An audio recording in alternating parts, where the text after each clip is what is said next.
Hello, and welcome to the Empowerography podcast. This is a platform created for women's voices to be heard and a place to share their stories, journeys, and successes with the world for the purpose of helping other women who might be on similar journeys. We are empowering women one episode at a time. I'm your host, Brad Walsh, so kick back, grab one of your favorite beverages, and enjoy the stories.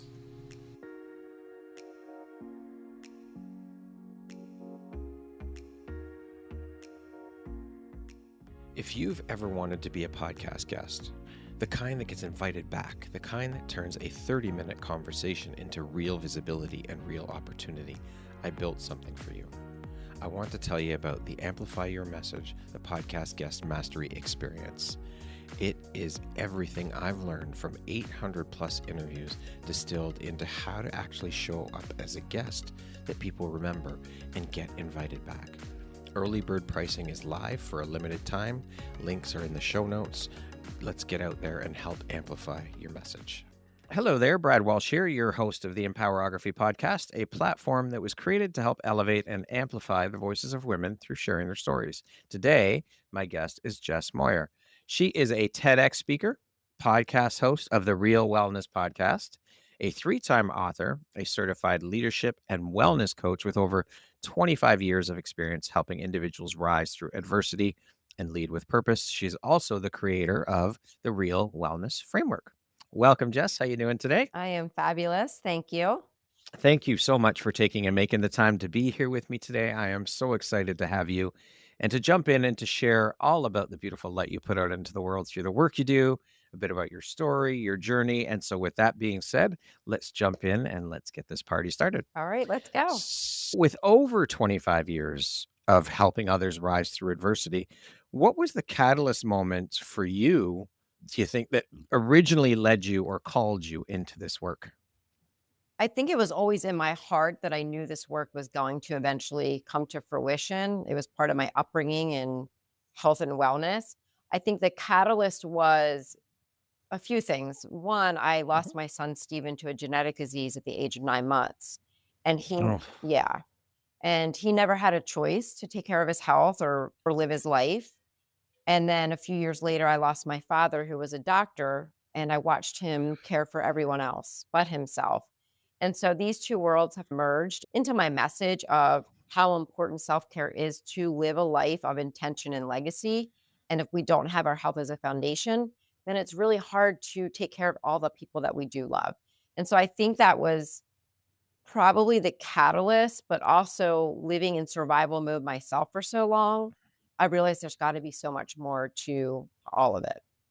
And I think it's very important to state that self-care is more than just getting your hair done, getting a mani-pedi, all of these other things. And you're right, your health. I can always remember my grandfather saying, if you don't have your health, it doesn't matter how much money you have, it doesn't mean shit. It's nothing. Yep. So your health is the optimal, most important piece to focus on. But again, I think also for women specifically, you mentioned about putting yourself first.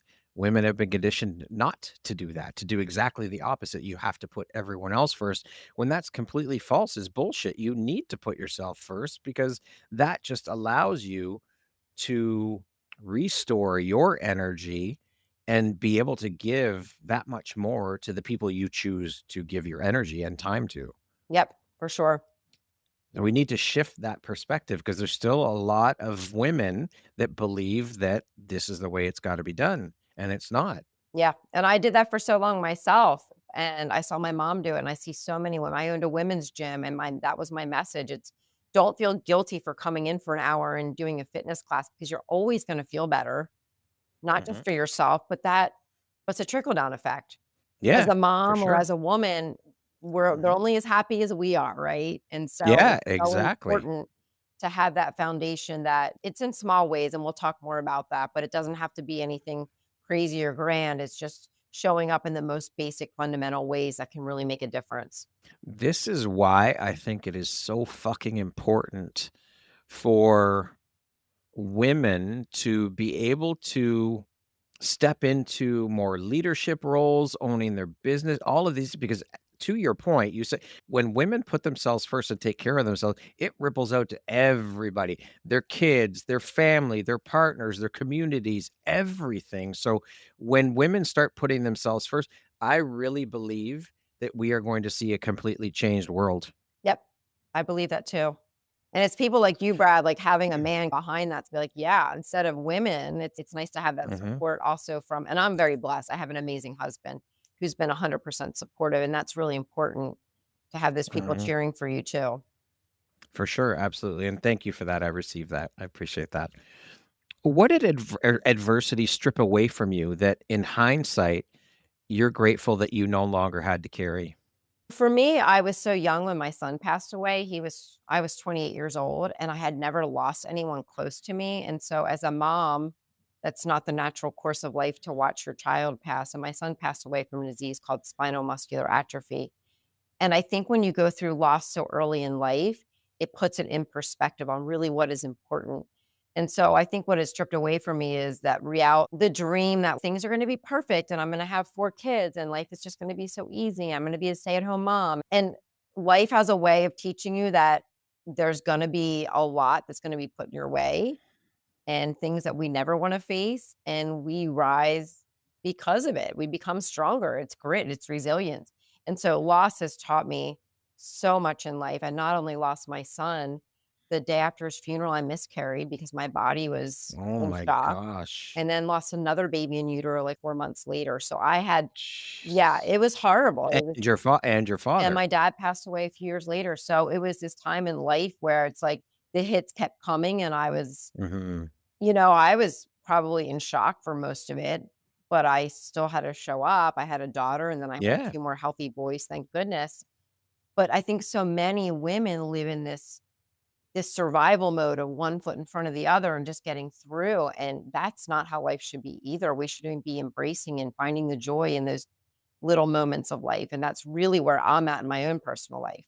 I love that. And you have two choices. You can either give up or you keep going. You let those experiences that you've gone through, as shitty or as horrible or as hard as they were, help build your character, strengthen who you are, strengthen your resilience, your courage, all of that, and keep going and take those lessons forward and move through life a different person, a better person, a more well-rounded person because of those experiences. Absolutely. Or you could just give up.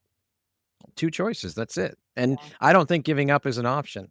Well, It's it not. it could be, but it's not for me, and hopefully Yeah. for those listening that I'm sure everyone goes through. I always say everyone has a cross to bear, and it's a Mhm. matter of, number 1, how you gonna pick it up, but number 2, letting other people help you pick it up.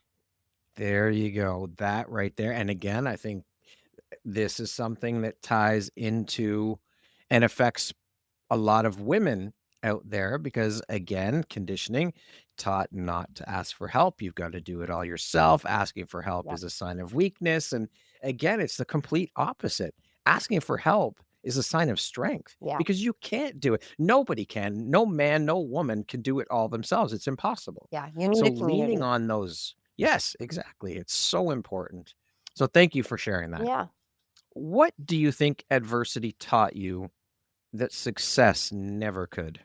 that's such a powerful and loaded question, and I think it goes back to, again, that life isn't gonna be the way you imagine it's gonna be, and for me, I've been blessed with so many amazing experiences and people in my life because of loss that I never would have encountered or been part of if I didn't go through that. And so, even though it was horrible and tragic, and no one should lose a child or go through what I've been through, and many people do, it's led to some really amazing experiences and people in my life that Isn't success that would not have. isn't that incredible though when you reframe it or look at it through that lens that the loss was a blessing in disguise kind of thing? It sounds so counterintuitive, but you're right. It helps to build who you become. Yeah, for sure. Just before the books, the TEDx stage, the podcast, the framework, who were you trying to become when no one was watching? And what was quietly breaking within you along the way? Yeah, again, I lived in those years of survival mode. And I think for me, it was just being a great mom to my kids. I was very active with all that they did, wanted to show up the best I could, even though I had been through so much trauma. And I look back now and I'm like, I literally can't remember anything because I was in a haze. But it was just being a good mom, being a good wife. That was probably my goal at that point. I wasn't really focused on a career. I worked part-time in the evening in the fitness industry when my husband would get home because it was important for me to raise my kids, especially because I was terrified at that point that something would happen to them. I think when you go through loss, then you start fearing it more. And I lived in a state of anxiety and worry all the time. And so it was survival mode and just being a good mom at that point. Yeah, and of course, survival mode is no way to live, but understandably, being through what you have been through, of course, that's going to be worry at the top of your mind because, as you said, it's not the order of things. A child is never supposed to go before their parent, so to have to endure that and go through, of course, you're going to be fearful and worried and panicked about, oh my gosh, what if something happens to one of the other kids? And so it's understandable for sure. Oh, what question then did you finally have to ask yourself that changed the trajectory of your health, leadership, or relationships, or all three? Yeah, I was, do I want to continue to feel this way, to not thrive? I was doing a lot of amazing things. Don't get me wrong. I ran a nonprofit for many years in memory of my son with my family. I was very active in my community.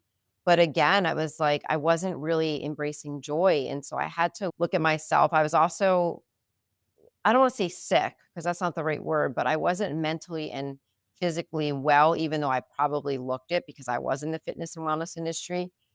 I was having a lot of hormonal issues and some other crazy stuff. So I really had to say, what am I missing that I know, I was in my early 40s at that point, that I could better myself to have a more joyful experience life. And so that's when I started seeking out, like I went to a John Maxwell, I went to a Ziegler Legacy certification. I became more certified in like hormone and nutrition coaching. So I started seeking out things that I knew were going to help me, but then able to Mhm. help other people. What identity did you have to dismantle in order to access your real power? Not the version that is performative, but the one that's rooted and calm. Yeah, I think I had to write this one down. I think the identity I had to let go of was, and I was never a victim, right? I never lived in a Mhm. victim mentality. So I don't know if I necessarily had to let go of an identity. It was just, how do I evolve? How do I Mm. transform into a better version of me? The one that God truly, I believe that it's not what, it's how we respond to life, right? And so how Right. could I take what I've been through and continue to evolve and to become a better version of myself? And again, I believe that like, we're all servants. And so how Mhm. can I help others? And so I don't know if there was an identity I had to let go of, but it was an evolvement. I love that. And yeah, we are all here to be in and of service to one another. That's the point of our existence. Yeah. How did your relationship with power change once you stopped outsourcing your worth, your achievement, titles, validation, all of those things? Yeah, I've never want to really seek power. I think it was learning to trust God more. I have a lot of faith, even though that was Mhm. questioned. And I know many people can understand that when you go through loss or trauma in life, you question like where God is or whoever it is you believe in. And for me, it was learning more to just trust God, that and trust in the process. That was my words for 2024 and 25 was let go and let God. And so I think Mm. that it was releasing and surrendering to just what was going to be next. And I actually work with a spiritual coach that teaches me a lot about that. How long did you struggle with those questions of why the fuck me? How long did you struggle before you stepped into, okay, this is the way, let God, let go? How long did you struggle with that whole I thing would say with and yeah, through? I think it's a up and down. There was Mhm. no defining moment because even before Stephen passed, I had started a nonprofit. I had already started doing things that I didn't sit in that victim mentality. I was angry for a long time. It took a toll on my marriage. We had to work through a lot, as many people can relate to child Mhm. loss. The divorce rate is over 50%. And yeah, so it was just I learned as I went. There was really no timeline, if that Well, makes there's no sense. handbook for that shit. There's no Yeah, manual for yeah, you that. just it's like, again, it's like, "Okay, what am I gonna figure out next?" I remember when one of my cousins passed away, and my uncle never you couldn't mention my cousin's name. You couldn't like none of like he never went to visit his grave. He never got over it. He never dealt with it. Yeah, that's really sad. It is. It's horrible. Yeah. It's absolutely horrible. After decades of service, Jess, what have you learned about the difference between responsibility and self-sacrifice? This is a great question when I read this because I feel like so many people are sacrificing themselves in order to, I don't wanna say one up or to have that power or control or have a Mhm, title, but I think so many people sacrifice who they are or their health in order to gain that. Because 'cause I've worked with a lot of leaders. And so I mhm, think your responsibility is to number 1, like, we're a gift from God, and our responsibility is to take care of what we're being given. And so that's our mhm. responsibility number 1, and then it's to pour out whatever our purpose is to other people. And so there is a fine line between responsibility and then doing all the other things just because. I love that you mentioned the whole purpose thing because this is something that I've been saying for quite a while now is we're all here with gifts. We all come here with gifts and we are here to share those gifts with the world. And say, who are we to deny sharing those gifts? Those were given and put into you and unto you for a reason. And that reason is to share them with the world so that the world can benefit from your gifts. So you can't deny, you are not to deny the universe, God, whatever you want to call it, of sharing those gifts because they were given to you for a reason. Yeah, and I fought that And for I a long so time. wholeheartedly believe that. Yeah, and I fought that for a long time. Is this what I'm Mhm. really supposed to be doing? And the answer always Well, comes a back to lot of yes. people struggle with that, Yeah, right? Even figuring out what those gifts are, people don't take the time to sit with these things and think on them and figure out, okay, what is my purpose here? What am I doing here? What am I supposed to share with the world? yeah. What do you hope people feel in their bodies after being in your presence? Not because of what you say, but because of how you lead as a leader. Yeah, I think it's really important. I have a lot of empathy for people. I try to meet them where they're at. And really, the older I get, it's more about just loving people for who they are and not judging. And I think we live in a world that's just so judgmental and we have a lot of keyboard warriors. And yeah, it's crazy. And so I would just want to show up for people and know that I'm loving them and meeting them where they're at and supporting what their dreams and goals are. Also, I want people to know their worthiness, that they are worthy. And so I feel like I do a really good job of that. And I've been told that a lot. So I think that is one of my gifts. Mhm. And I also just want to, like, I want people to feel calmness when they're around me. I don't want them to feel crazy or stressed. I live in that world myself sometimes. So Don't want to put that on anyone no, else. I try to meet, yeah, I try to, I love that. Real wellness begins with realistic changes. What would you say is one of the most dangerous lies that we've been sold about transformation and wellness in your experience? oh, we all see what's going on in the world right now with all these quick fixes. And I think Mm, I will say there is a place for medications mhm, for sure, but there's ramifications to whatever you're putting in your body. There could be long-term effects. And so I think number 1, we need to get to the root of what the problem is to begin with and fix mhm, it from the root versus just band-aiding things and quick fixes. And I'm going to do this diet, do this, and I'm not poo-pooing any of the shots or whatever. Don't get me wrong. But I think you need to try to get to the root of what the problem is. And that's what I do. I help women decipher what is going on, whether it's mhm. hormones or whatever, anxiety or lack of sleep, whatever it could be, multitude of things. But really, let's get to the root of what's going on versus a quick fix, and then start to make those little micro changes. Yeah, there is no quick fix, and that's what society wants. They want the magic bullet. They want the magic pill that will fix everything, and it doesn't exist. There's no such thing, but we have been sold that lie, and so many people are out there, believe it, and are looking for it. It takes work. You have to put in the work, Yeah. Yeah, you didn't become a for certain sure. way overnight, so it's gonna take just as long to reverse it. Absolutely. Lead with love can sound soft in a world obsessed with hustle, the hustle culture bullshit, dominance. What does leading with love actually look like when boundaries are required, but hard decisions also must be made? Yeah, I think this comes back to respect for your body, for your Mhm. mind, for yourself first.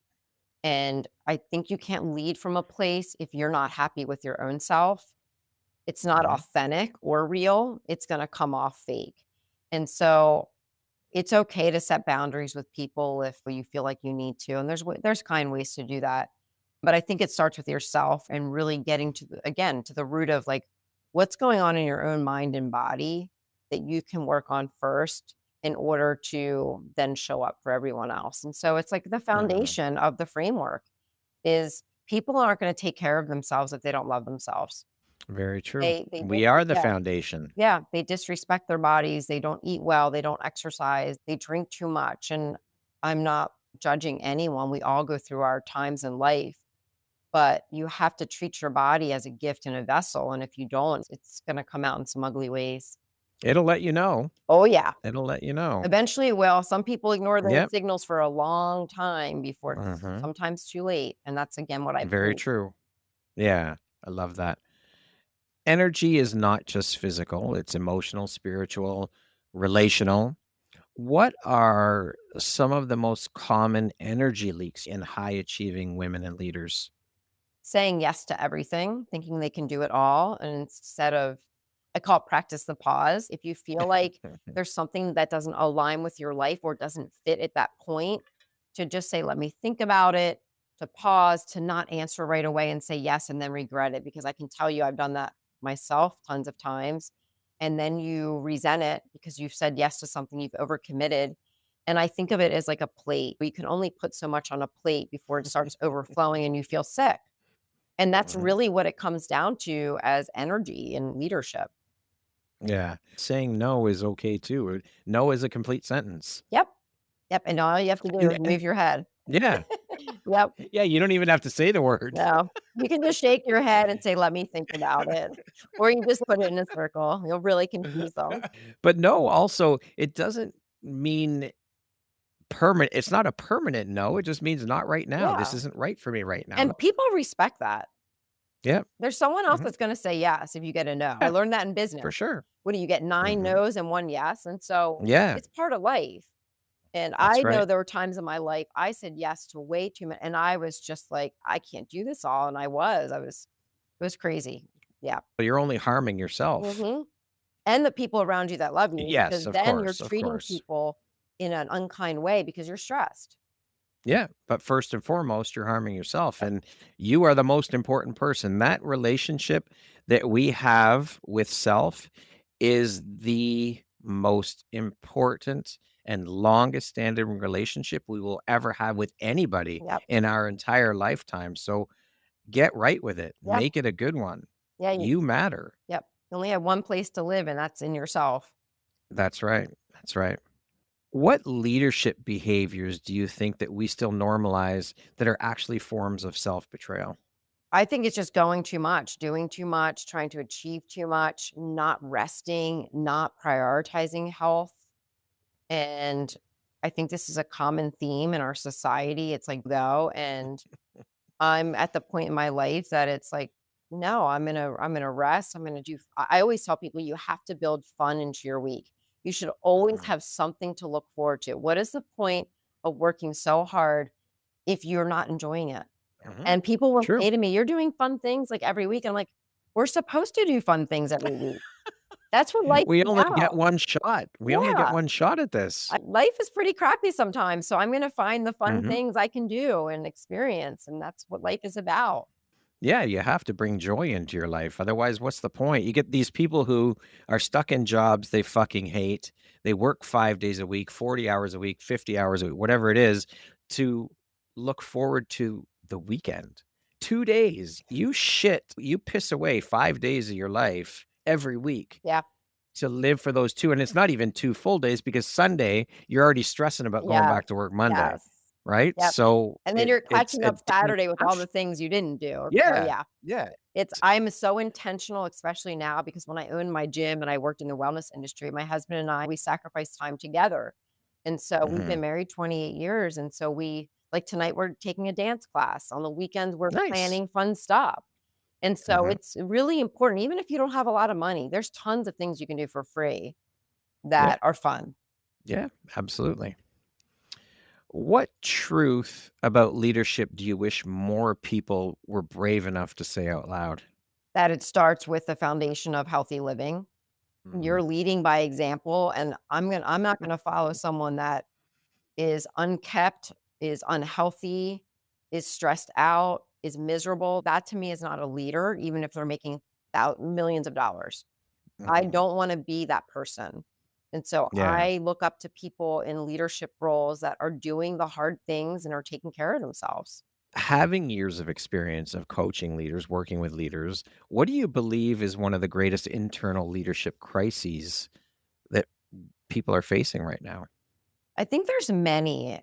And again, for me, it's so much health related because so many people are sick. They either have heart Mhm. disease, diabetes, metabolic, whatever. So a lot of people are not in a good place to lead already. But I also think the comparison with social media, and then we have throw AI, and so we have a lot of things competing. And again, if leaders just focused on the foundational health of leadership, like what type of leader do you want to be? What type of leader do you look up to?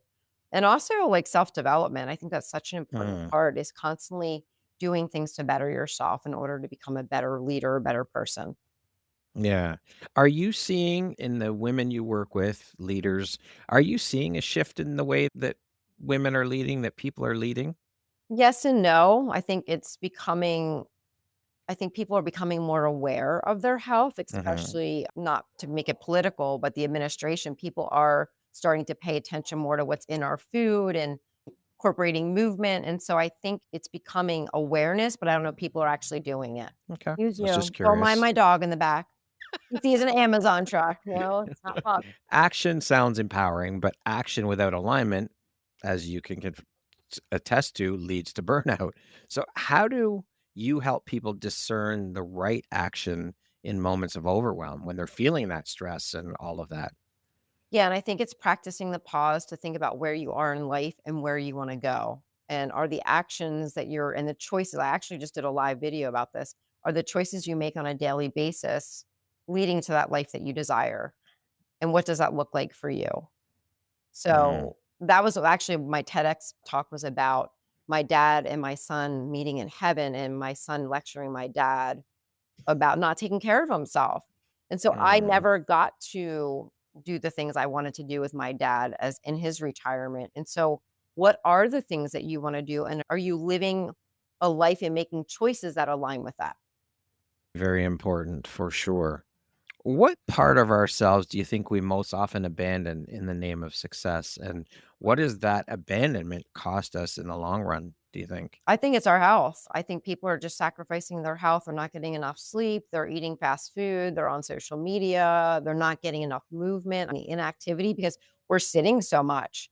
And so I Mhm. think it's again, if people focus on their health, they're going to just be happier overall. The cost of food though and shit, that has an impact. I don't know about in the States, but here in Canada, and I'm sure it's the same in the States, the cost of food has skyrocketed, and they're saying that in 2026, the groceries are gonna go up another 15 to 18%. So, there's that side of it too. It's like people can't afford to feed their fucking families. And then when we bring in feeding them healthier foods, of course, healthier foods are more expensive. They keep, I think, the junk food at lower prices purposely to get people eating that shit and to keep them sick. So, how do we how do we walk that tightrope? That's a tough one. Yeah. And we could do a whole podcast on healthy eating because We could. I hear this a lot, but I will say, number 1, a lot of people are eating out, and Mm, you're spending money to eat out, which is expensive, right? It's gone up, uh-huh. and Yep. then you're not getting quality food, and so number 1, eat at home and have a plan. Mm, We eat pretty much on a budget. We have a protein, a vegetable, and then, like, a potato or side of mhm, pasta, and so when people say it's expensive to eat, yes, prices have gone up, But it's way Mhm. cheaper to eat at home and prep your own food than it is to go out, even to fast food now, because For fast sure. food is expensive. It So you is. can get 3 or 4 meals at home for a Chick-fil-A meal, honestly. And Yeah. so it's really about how you spin it and how you look at it, and also being very intentional about planning what you're gonna eat. Very true. Very true. Yeah, pasta's cheap. And yes, the price of meat and stuff is expensive, but I don't know. I think if you shop for sales, if you find stuff on sale, stock up when it's cheaper. Yeah. Like, that's what I do. When I find chicken on sale, I'll buy a bunch of it Yeah. because it's cheaper. And it's same with everything, right? When it's on sale, just stock up a little bit. That way you throw it in the freezer and you have access to it whenever you want. Yeah, and I personally feel like Whole Foods, like whole food, meaning like an apple Mhm. or meat, is less Mhm. expensive than processed.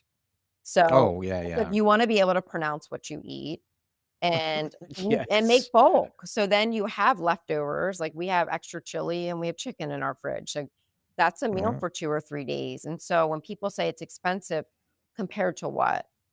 And what's your health goal? I love leftovers. I Yeah. love I'm not a leftover I big c fan, but I will do it because we try not to eat outdoor, especially during the week. So Yeah. you have to set parameters for yourself and know what fits within Mhm. your budget. True. Very true. If wellness isn't about becoming more, but remembering who we were before the world told us who to be, who are we being asked to remember right now? I think it just goes back to the basics in our ancestors. They moved, they hunted for food, they picked crops, they socialized. Imagine Mhm. that.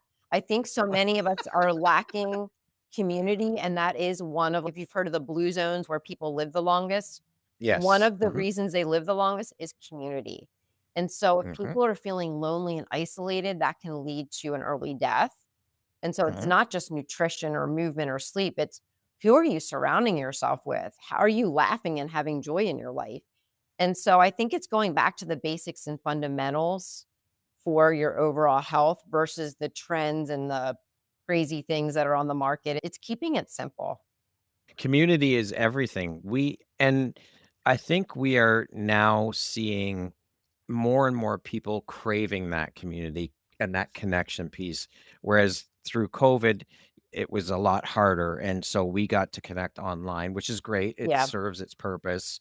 And but I think people are now that we've come out of that, we're starting to crave more of the in-person connection with people. I saw a video, you were talking about blue zones. I saw a video a while, probably about 4 or 5 years ago, about I can't remember the name of the place, but it's in Greece. And the people that live in this particular community, a lot of them are in their 90s. They're still drinking, smoking, they're growing their own food, they rest during the day, Yeah. they take nap, and these people are living into their 90s Yeah. and still, like, they're out till 1, 2 in the morning Yeah. hanging out with each Yeah. other, drinking and Drinking dancing, and wine. Yeah. yes. So it is sustainable. Yeah. Whenever I run into someone, so I recently was in a reality competition and it was a 1 to Mhm. 100. And so I was surrounded by people that were older too. And so I asked them, what did you do to have, they're in their 90s and they're running, right? And so I asked them, and it is community and purpose and not overindulging, but still enjoying life. That was the three things Mhm. that they all said to me. Well, that's everything in moderation, right? It's just alcohol, chocolate, whatever it is, Yeah. in moderation is okay. Yeah. But you're right, surrounding yourself with people and having a purpose. Creating and growing a garden, that's a Yeah. purpose. You're growing food. You are feeding people. I really love the idea of community gardens. I think that Hmm. is such a brilliant idea. Yeah. I don't see a lot of it here in Ontario, but when I was driving out west, there was community gardens all over the place, and I think that is a brilliant idea Yeah. because you're not just feeding your family, you're helping to feed other families too. Yeah. And then you get together. They just built one in our town. It's amazing, Yeah. it really is, I think it's and there's some I planted my first garden 2 years ago, and there's just I'd never done it before, and there's something so magical and beautiful about when you think about it, I created this garden with my hands, I planted these seeds in the dirt, in the soil, Yeah. and to see them come to life and to sustain and feed, it is a fucking miracle, it It is is. so powerful. Yeah. to watch that thing grow. Yep. And it's a metaphor Like for it, life. It's how you're tending yes, it and taking care of it and loving. Yeah, it's really cool. it is. It's amazing. It is so inspiring. What is one daily practice that you can share that quietly restores energy without adding yet another item to the to-do list? I think you have to take a look at what you can remove first. And this was like a Mhm, topic I had. I have a private group, and that was something I talked about is removing if you want to add. And so you have to look at what is draining your energy. Like for me, social media is tough. Like I know it's great and I love it and it's great to promote and stay connected, but it also can go down a rabbit hole. And so maybe it is, and it's going to be different for everyone. For mhm, me, it's I start my morning with prayer, and I jump up and down like 100 times to get the blood flow. I have my cup of coffee after a full glass of water. And so it's like you have to do it what you will do, what you will incorporate. And it's different for everyone. And so that's a hard to answer, but I will say for so many people that are sitting at their desk throughout the day to set a timer every hour and get up for 5 minutes and move because you need that movement for energy. It restores your brain. We need movement, right? Our bodies are mhm, designed to move. They say mhm. sitting is the new smoking. I don't know if that's necessarily true, but I think maybe taking something away and adding something that's valuable. So Mm. it's I could go on and on about different habits to support, but I think it's taking a look at what's draining you and then replacing with something that's good for you. The getting up from your desk, from the computer, you have to go to the bathroom during the day. Get up, Yeah. walk upstairs or walk downstairs or whatever, walk to the bathroom, Yeah. sit outside even and get some fresh air on Yeah. your front veranda Yeah. or out back, whatever it is. Just get some air intake and some fresh air. And getting out for a walk is always good. It Yeah. doesn't have to be a 2 hour walk. Just get out and go for a walk in nature. 2 of my favorite things are number 1, like when I'm meeting up with friends, instead of sitting, I say, let's go for a walk because you're Hmm. getting your vitamin D, you're getting outside and you're with someone. And then another Hmm. thing is if anything you could have around your house, buy a heavy set of weights that obviously you can Hmm. pick up and just walk around the house with them. Because then you're working Hmm. on grip strength, you're working on core movement, you're working on cardio. And so it's really important. Just even something like that a couple times a day can make a difference. Get a pet, get a dog, Yeah. get you out for a I walk. can't You walk know that. this guy. You know that. Yeah, he's 120 pounds and he's unruly, so What does a realistic change actually look like for someone who is already exhausted and overwhelmed? yeah, and this is the type of client I work with all the time, and I would say it's gonna be what you will do, right? Kinda what we just talked about. What is Mhm, something that is so easy that you can't not succeed at it? So, it's pretty easy to have a full glass of water in the morning, right? Just do it. mhm, So it could be as simple as doing that. Like if you're not getting enough water intake, that you stack those habits. Like I think of the book Atomic Habits, mhm. is you reward yourself. If you like, I don't have my cup of coffee, which I love, until the glass of water is in me. So it's doing something that you know you can achieve, and then you build Mhm. on from there. I love that. Thank you for that. Now, you mentioned your TEDx talk. You are a TEDx speaker. Can you tell us a bit more about the talk, the title, all that stuff? Yeah. So it's called The Ironic Conversation, which I don't know if I would title, I didn't pick the title, but the idea was that it was ironic that Steven, my son, was greeting my Mhm, dad in heaven, and it talks about them walking on the beach together. And so it's really me sharing the story of my dad, who was a small town doctor, taking care of everyone else, making house calls. If you think of like a true doctor back in the mhm. day, people Yeah. coming to our house for treatment, and the fact that he didn't really take care of himself the way he could have. Would it have made a difference? I think so, but he had pulmonary fibrosis, so there's not that much known about it, but he also had Mhm. lung cancer and he also had a quadruple bypass, so he'd been through a lot. And Yeah. so the whole premise is Stephen lecturing my dad, "You should have taken better care of yourself because the people on earth really miss you." And Mhm, my mom, to this day, it's been 18 years, she cries him us every day. They were best friends and they had all these plans. And so for those people that they're questioning start now. Don't wait. We don't mhm. tomorrow's not guaranteed. That's right. So, All we have is the present moment. yeah. So, yeah, I love that's a beautiful concept. Yeah. Wow. Thank you. Amazing. Now let's talk about your real wellness framework. Can you share with us all the things, the framework?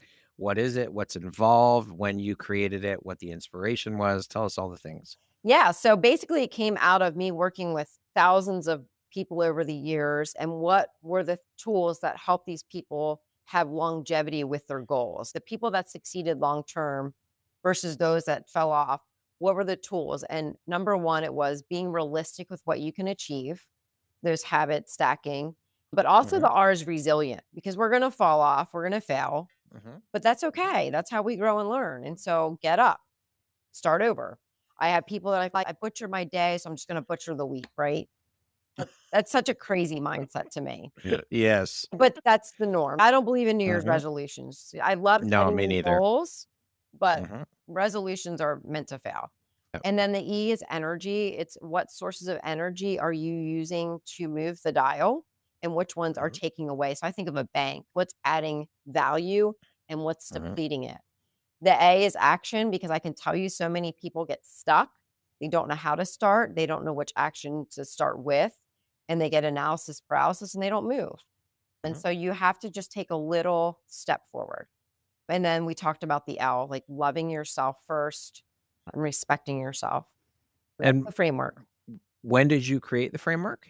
I actually created the book last year, but I'm Oh, actually okay. relaunching it next month. Oh. Because I've tweaked it a little bit and I have Mhm. some updates. So my real wellness framework will be launched next month. So Nice. I'll be doing Congratulations. a live book launch. Awesome. A virtual book Congratulations. launch. I say live, but I mean live virtual. Yes. Thank you. Yeah, I'll send you the information for it. Yes, please And do. I'll I'll put it send in you the a show book. I will notes. send you a copy for That- sure. I would appreciate that. That would be amazing. Thank you for that.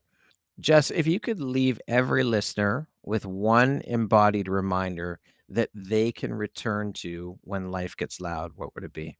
Just remember why you're created and how short life really is. And are you living true to yourself or to what society tells you? And so, what are you doing for joy in your life? Are you living out your purpose? It's just settling with yourself and self examining and being honest with where you're at and where you want to go and really blocking the outside noise. Because Mhm. I think so many of us get stuck, and I do too. It's easy to worry about what other people think about you, but it's really, you have to be aligned with who you are and God has called you to be in order to fulfill that life that you're meant to live. Love it. What do you think your unique skill set or superpower is that's helped you become successful? I think because I've been through so much and people can relate to me, I keep it real. And that's I really came up with the framework because I represent authenticity and realness. I Hmm. don't sugarcoat things. I am who I am. I'm not going to apologize for who God created me to be. And so I think people are drawn to me because they know I'm real. Although my husband told me when he met me, I was very intimidating, which cracks me up. But I also have a lot of empathy for people, not sympathy, there's a difference. I can Hmm. meet people where they're at and understand, even if I haven't gone through it, my heart feels for them, and I just wanna be support them and listen and be that support for however they need it. How do you define success? For me personally, it's what legacy am I creating? And legacy for me is not money or jewels or fancy stuff, it's how am I gonna be remembered? And if I'm Hmm. living a life that's true to that, especially for my children, then I know I'm successful. What does the word empowerment mean to you? Just being authentic and being true to yourself. Beautiful. Okay, we're going to jump into a little rapid fire section. So Oh, the next grouping of questions okay. just be 1, 2, 3 word All answer right. type thing. Got it. What is your favorite way to celebrate? Favorite way to just being with my family and anything like that, anything with movement. Movement just Okay. excites me. One word you would use to describe your 2025. Transformative, If you could teach the world one thing, what would it be? self care. Name one book that changed your life. Ooh. I refer to Atomic Habits a lot, so we'll go with that. But that's probably not, Okay. that just comes to mind, but that's probably not the one book that changed my life. Okay. Oh, I did just If you, read Karmic Management. I'd probably say Karmic I've Management. never heard of that one. I Yes. will have to check that one out. Yes. If you could be remembered for one thing, what would it be? My heart. What is one thing that you love about yourself that is not related to your physical appearance? Probably my heart. Like how I show up for people in the world. What is one word that defines the woman you are becoming? Adventurous. That concludes our rapid fire section. Now back to our regularly scheduled program. I created a bonus question that I did not send you ahead of time. Okay. What is one habit, ritual, or practice that has been an absolute game changer for you in your personal growth? In my personal growth, Mhm. having a coach, like Yeah. investing in someone to help me get to where I want to be. I think everyone needs a coach. This past year, and when I say transformative, I had a really hard year last year, but I worked with 2 coaches. I'm working with them still that are just teaching me things that I'm not aware of or things that I need to be doing, being honest with me about what I need to do. And I think everyone needs a coach for whatever part of that life. Accountability. Yeah, for whatever part of life you feel like you're lacking in.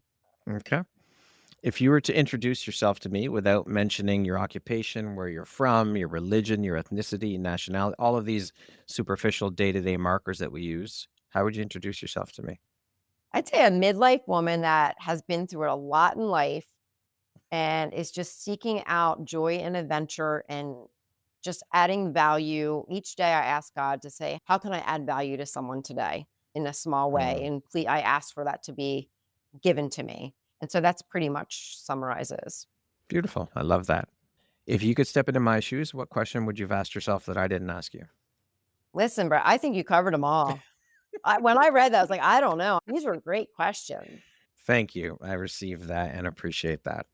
If you had the opportunity to sit down and have a 1-hour conversation with one woman, any woman in the world, alive or dead, who would that be and why? Probably Mother Teresa. Mhm. I think just from a spiritual background and the type of woman she was, and I read a lot of her quotes, that it would just be amazing to sit with someone that had such a pure heart and just pick her brain. Okay. What is your why? My why is to encourage and coach people to prioritize their health so they can have the life that they desire. That's a beautiful why and a powerful purpose. If you could go back and give your younger self one piece of advice, what would that piece of advice be?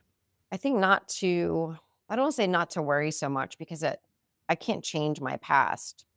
But I think it goes to that let go, let God, is having that faith that things are going to work out. But also, I'm learning a lot about manifesting. We talked about that karmic management, is that everything comes back. So what you put out into the universe will come back to you. And I've kind of lived my life like that, but I'm just more aware of it now. Lastly, if you were to deliver your last 30-second speech to the world, your corner of the world, your tribe, your people, what would that last 30 seconds sound like? What words of wisdom would you impart? I think I would just want to thank my children and my husband for having the love that I've been given and been blessed with. Yeah. And that, Okay, beautiful. yeah. And I think words of wisdom, just freaking take care of yourself. Stop taking for granted. Beautiful way to end the interview. Yeah. Jess, thank you so much for taking and making the time to be here with me today. I have thoroughly enjoyed our conversation. It has been so much fun. You have shared so many insights and so much wisdom. I appreciate you taking and making the time to be here with me today and sharing a little bit about your story, your journey, and of course, the beautiful light you put out into the world through the work you do. I'm grateful to have you as a member of the Empowerography community and to call you a friend. Thank you so much. Thank you. This is amazing. Thank you. I received that. Once again, my name is Brad Welsh, host of your Empowerography podcast, a platform that was created to help elevate and amplify the voices of women through sharing their stories. Today, my guest has been Jess Moyer. She is a TEDx speaker, podcast host of the R.E.A.L Wellness podcast, a 3-time author, a certified leadership and wellness coach with over 25 years of experience helping individuals rise through adversity and lead with purpose. She's also the creator of the R.E.A.L Wellness Framework. Thank you so much, Jess. I hope you have a beautiful rest of your day. Thank you. You too. Thank you very much for listening to this podcast. If you haven't yet, please be sure to subscribe, rate, review, and share with all your friends. You can find me at visuphoria.ca. Follow me on Instagram at Empowerography Podcast and on Facebook at Empowerography. Please join me next time for another inspirational story from yet another amazing woman.